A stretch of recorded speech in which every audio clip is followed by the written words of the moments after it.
I'm my liability, literally. In this series, I've set out to accomplish the strongest low-level pure Gillinor has ever seen. A 10 HP Ironman account with 60 attack, 99 strength, and just 31 prayer. No overheads. My end goal is to get my hands on the coveted dragon claws and rush people to Narnia. But there's a twist. If I get 11 HP, I'm restarting, and that's a fact.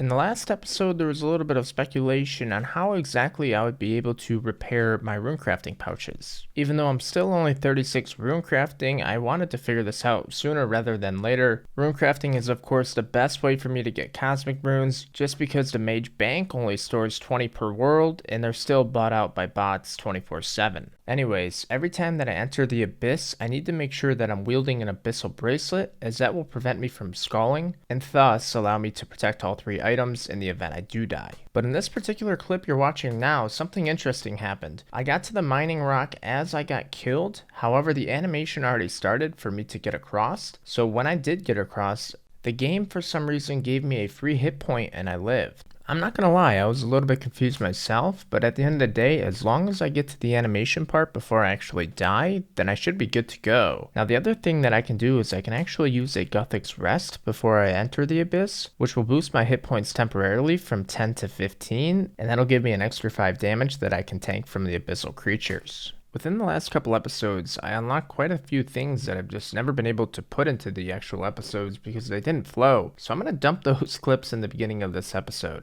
And here comes 66 agility. With each level I get, the better opportunity I have to pass the tightrope and get some really nice points during raids. So I don't know what level would be a good level to get. Probably 75 would be decent. And 67. Well, I don't know how this is going to work, but I have 1600 unpowered orbs. I want to try making them into air orbs. So the method I'm going to be using is I'm going to teleport to my house, then I'm going to use my very handy dandy mounted glory, and then of course from here I'll run down to the Edgeville dungeon. But the concern is once I'm down in the Edgeville dungeon, well, anything can happen. For one, I'm only 10 HP, so I'll easily get one shot by the greater demons. So I just have to kind of mess around with this. I do have full graceful on, but I won't lose that under level 20 wilderness.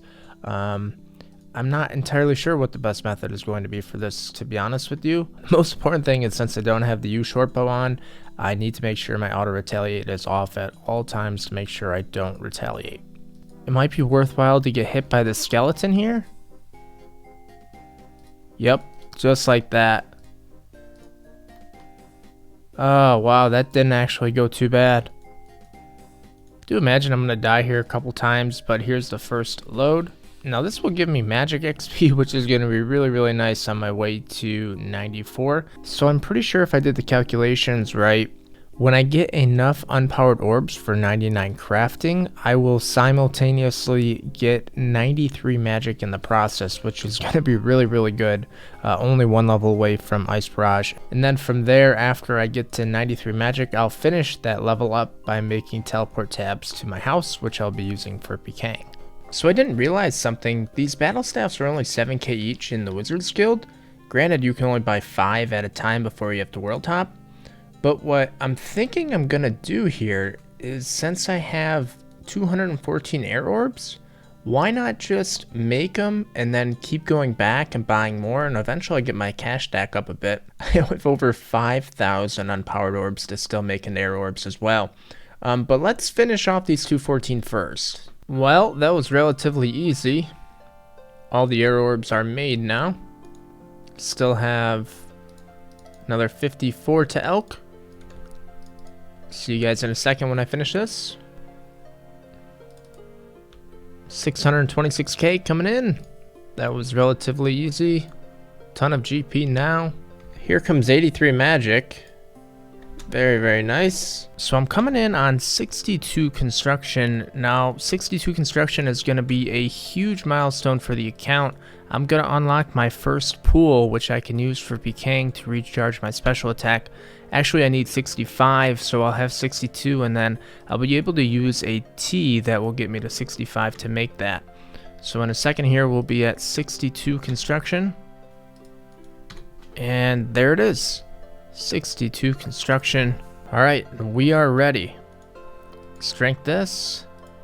We can finally build the restoration pool. I know I said revitalization, but it's restoration. And there we go. That is what we needed on the account. We can finally recharge our special attack. Alright, let's take 2. So I had to go kill water wizards to get another water tally because I just failed there. So I'm hoping I don't fail this time and I get a mud rune, please. Yes, 13 of them. Plenty. Alright, Eyes of Glorphy, let's go. Okay, there's the crystal seed for the crystal saw. Quest complete, 2 quest points, 12k magic, 2500 woodcutting, 6k runecrafting, and 250 construction. All the way to 25 runecrafting, very nice. Alright, so now I'll make the crystal saw. Oh, thank Lord. So we have the cup of tea that will give me a +2 boost. We have the crystal saw, which is an invisible +3 boost. So right now we should hypothetically be at 68. Nope, not mahogany demon. We need mahogany eagle. Confirm. Whew, I could have just wasted 130k because of the price of the gold leaf. First time ever making the house teleport tabs on this account. Oh, is that a beautiful thing? Such a big unlock, man. Absolutely incredible, my friends. Alright, so what we're going to do is we're going to try to get the Kandran Headgear 1. What I've decided to do is I want to try a little bit of pest control for strength XP. So the Kandran Headgear 1 gives me 2 times the amount of logs when I'm cutting down logs in pest control, and then I'll make barricades from the logs, and that's how I'll get points. There we go. You've completed an easy task. Achievement diary has been finished. So now we get the Kandran Headgear 1 is what I needed. Okay, we have enough points here for 85 strength coming in. Finally gonna use some of these pest control points that I've been saving up. Mostly on Thursday, Friday, Saturday, and Sunday when organized crime is poor. Should be this level. There we go. And 85 strength. So that puts me to 53.6 combat. Alright, and here comes 86 strength. Thank you so much. Still 53 combat, which is very, very good. Okay, so right now what I'm doing is I'm trying to get orange spices. And the reason why I'm trying to get orange is because orange will boost my construction.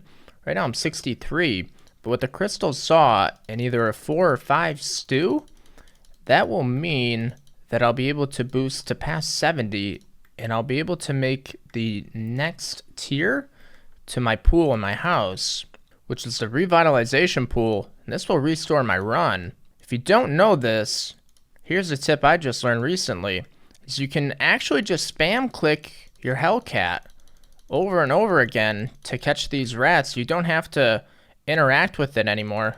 So I suggest just spamming on this thing for 2 or 3 minutes and then picking up all your spices after. So all the construction stews are made, so the next thing I have to do is I want to get a looting bag. The looting bag will help me in terms of collecting some of the secondaries for Herblore. I need to get either 72 or 73 Herblore to use either stews or botanical pie to boost to 77 to make staminas. You need 10 staminas to make a revitalization pool in your house. So the easiest way to get a looting bag is to just cannon the thugs in level 2 wilderness right in Edgeville. As you can see, that took me only a couple of minutes to get, and now it's time to jump into the fun part, collecting all the secondaries.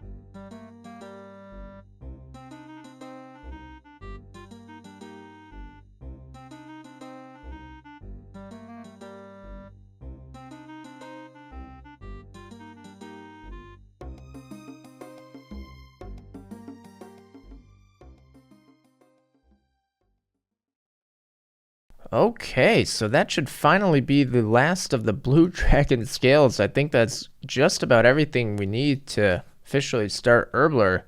So that's 388 blue dragon scales. But since we only had 378 Lantines, we are all set on those as well. And at last, here comes the botanical pies coming in. This is exactly what I need to boost my Herblore temporarily by 4 levels. And it looks like we're not going to scuff any of these. Excellent, excellent. So the plan is coming together. We've done absolutely everything. Now the final thing left to do is just get to 72 Herblore. I have all of the secondaries that I possibly need. So let's go to my favorite spot. Okay, and 70 Herblore coming in already. There it is. So 70 actually unlocks us the opportunity to clean dwarf weeds. I have over 300 of those in the bank. That's going to be some very fat XP. So we're about to get 71 Herblore here. Very, very nice. Wow, man, we had plenty of supplies to bust out 72. We may even have enough for 73. But there we go. 72 herb. You can now make ranging potions, which is awesome. So now I don't even really have to use the botanical pies for the ranging potions. And instead, if I do get to 73, I can use botanical pies to get to 77. Okay, so all 746 super restores are now made, and I have really good news. So I have 410 dwarf weeds, which will get me 410 ranging pots. I'm only 64k away from 73, and all these potions will actually get me 66k, so this is barely gonna get me to 73 Herblore, which is huge on the account, and that way I won't even have to bother with the stews. Okay, and here comes 73 Herblore coming in. This is a huge level, completely a game-changing level on the account. 1500 total level, which means I have access to the 1500 total level worlds, which is big for Slayer, of course. Also 73 Herblore coming in, which means that I can use the botanical pies to boost to get to 77. The requirement to make stamina potions, I need 10 staminas to make the revitalization pool. And then staminas are also a huge unlock on the account because I can make cosmic runes efficiently. Well, more efficiently, I guess, versus using energy potions. Can't believe we're finally unlocking this on the account. Oh my gosh, dude, it feels so good. You guys have no idea. About a year and a half later, here we go. We are going to trade and buy Amylase packs. And one more. So yeah, we'll have to eventually get more Marks of Grace, which wouldn't be a bad thing because I gotta get the agility up. But now, let's eat the botanical pie. We're at 77. And our first stamina potions are coming in on the account. Oh my gosh, this is bittersweet, man. What a feeling. There's 10 of them. So the revitalization pool is unlocked with the first 10. All the other ones will of course be used for runecrafting cosmics. So now the last thing that we have to do is we have to make the revitalization pool. Since I'm only 63 construction and I need 70, I'm going to have a crystal saw which will give me +3 invisible level to 66, which still means that I need to find +4 somewhere. So what we're going to do is we're going to use 3 orange spices on each of the stews. So if this could just get me right to 67 or 68, that would be huge. So here we go. 68 the first time. You literally can't make this up. Oh my god, dude, that's it? The first time? Are you kidding me, Jagex? What is up with this RNG, man? Oh my golly, the revitalization pool, which recharges run energy. Oh, look at this. Oh my goodness gracious. I'm so happy. I'm so happy. Guys, that is going to complete the episode. I don't even know how to end any better than that. Thank you guys so much for watching. If you're new here, hit that like button, subscribe to the channel. We'll see you guys next episode for episode number 30. Take it easy. Peace.